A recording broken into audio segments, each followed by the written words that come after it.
Dharma Bites is brought to you by Free Buddhist Audio, the Dharma for your life. Our work is funded entirely by donations from our generous listeners. If you would like to help us keep this free, make a contribution at freebuddhistaudio.com/donate. Thank you, and happy listening. Milarepa became very, very famous, very, very important teacher in the Tibetan Buddhist tradition. But his early life started off very, very difficult, very, very dark, actually. He had a difficult upbringing. There were various kind of conflicts, and he became involved in some quite dark deeds. And at a certain point, he realized that if he didn't change, if he didn't do something drastic, his future was a dark future. In fact, he realized he felt he needed to gain enlightenment in one lifetime. That if he died before he was enlightened, who knows what might happen? Who knows how he might be reborn? So he was incredibly motivated to practice and to try and gain enlightenment in one life.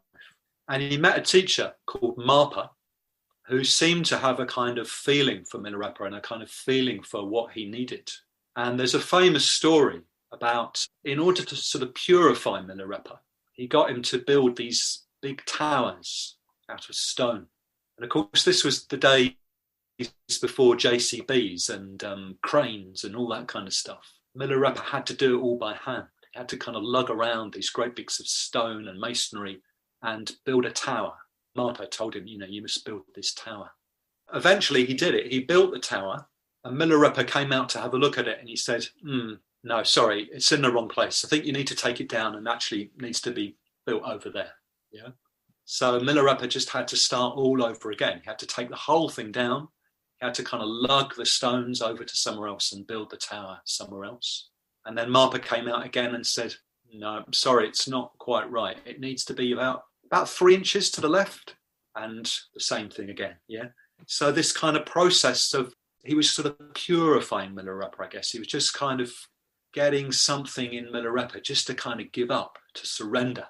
But amazingly, Milarepa was willing to do it. He had faith in Marpa. He believed in Marpa, and he was willing to just sort of put himself at Marpa's service and do whatever he was asked, do whatever he was told, and build these towers and over and over again. Yeah. So whether you take that literally or whether you take it symbolically, I guess it represents a process of sort of surrender of the ego and purification. We hope you enjoyed today's Dharma Bite. Please help us keep this free. Make a contribution at freebuddhistaudio.com/donate. And thank you.